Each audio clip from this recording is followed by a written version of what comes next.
UFC Fight Night 146 is now in the books. A great card topped off by a big heavyweight fight in Derek Lewis versus Junior Dos Santos. Now, when I did my video breaking down this fight, I had Junior Dos Santos winning, but I said if Derek Lewis had a chance in winning this fight, it would be by taking advantage of Junior Dos Santos backing himself up against the cage as he usually does, and landing some of those, big Derek Lewis bombs.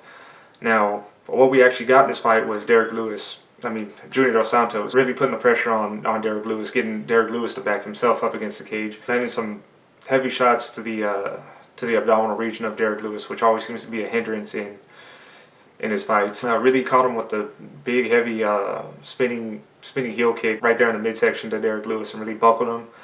Almost got the finish right there in the first round, but Derek Lewis had a big surprise right hand waiting for JDS and completely threw JDS off guard and saved himself in that first round. However, in the second round, more of JDS pressuring Derek Lewis up against the fence and finally getting that big right hook to the temple of Derek Lewis, buckling him, getting the ground and pound in, and getting Herb Dean to stop that fight. Great win for Junior Santos, especially after all the issues he's had to deal with USADA. Good to see him getting these wins in and putting himself back into title contention. As far as where he goes next year, I really like to see them getting the ball rolling in the heavyweight division. No more Daniel Cormier waiting for Brock Lesnar to show up, and no more Stipe waiting for Cormier to finally accept that fight. I say they just give that title shot to JDS. I think that's a fight he loses, but with it being a heavyweight fight, the power that the heavyweights have, there's no telling what could happen in that fight. So, again, great win for JDS here. Going into the co-main, we had Zaleski Dos Santos versus Curtis Millender.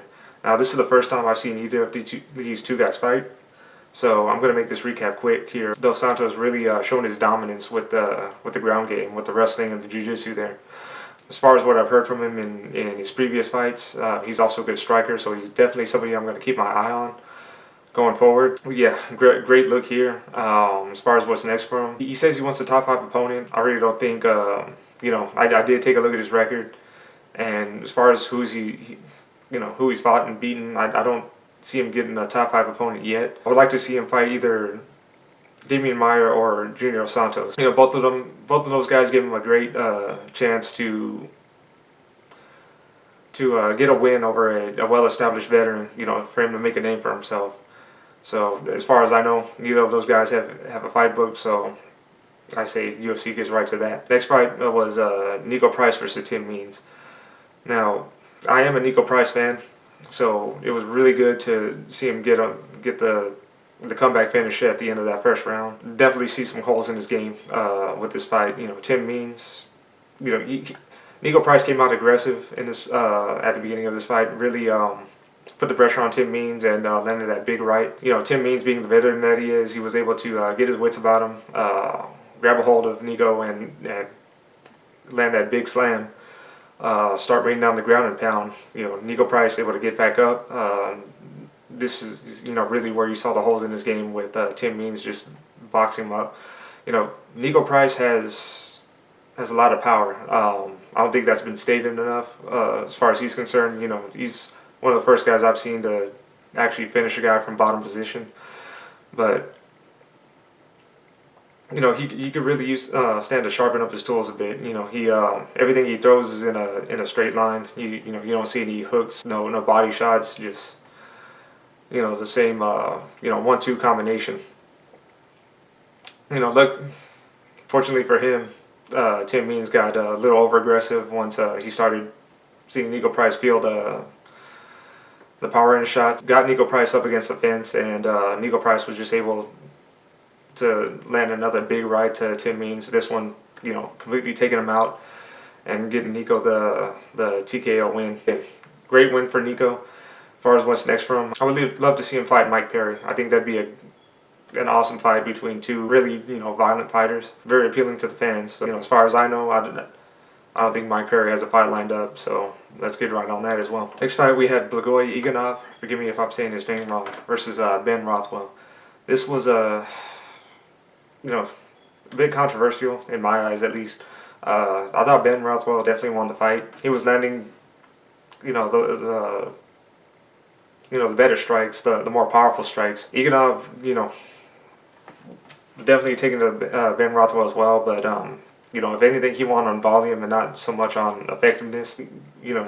Going back at the stats, it was about dead even. Iganov winning that first, it being a draw in the second, and Ben Rothwell outlanding in the third round. So you could have called it a draw just based on volume, but as far as what the judging criteria is in effective striking, I definitely saw Ben Rothwell winning that fight.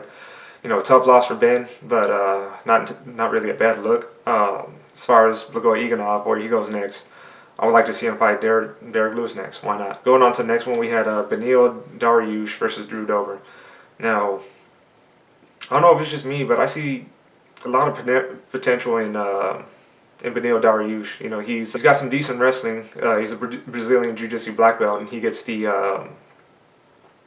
this submission win over Drew Dober right there in the second round. What frustrated me about watching this fight is Beneil just keeping his hand so low and just allowing Drew Dober to come in with those hooks.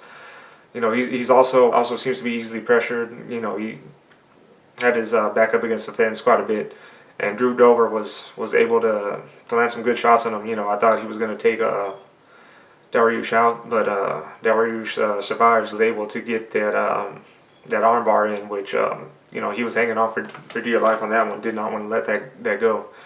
But a great win for him. I would like to see him sharpen his tools up a bit, pick his hands up, and also get some footwork going to stay off that stay off of that fence. As far as who he gets next, I would like to see him fight Michael Vick.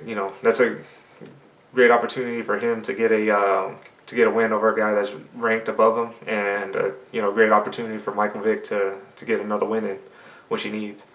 So yeah, let's see that fight get made. Lastly, we have Amari Akhmedov versus Tim Bosch. Really aggressive in that first round, pressing Bosch up against the fence, but couldn't get the takedown. Second and third round, we have Akhmedov, starting to land those big shots against Bosch, really putting on him. Bosch able to get those get some of those uppercuts in that he's known for, but not a whole lot of volume and not a whole lot of effectiveness in what he was doing in that fight. And unfortunately, the stream cut off a bit that I was watching during this fight, so I wasn't able to see all of the action, but it was a good fight from what I did see. As far as what's next for Akhmedov, and I give him a Lear Latifi. That'd be a good fight. I want to sincerely thank anybody watching my videos right now. I appreciate all the views I get, especially with me just starting off on this channel. And I want to give a special thanks to Mind for Combat for all the kind words you've given me, and for really inspiring me to do these videos. I plan on doing one on every card as much as I can. So stay tuned and see you next time.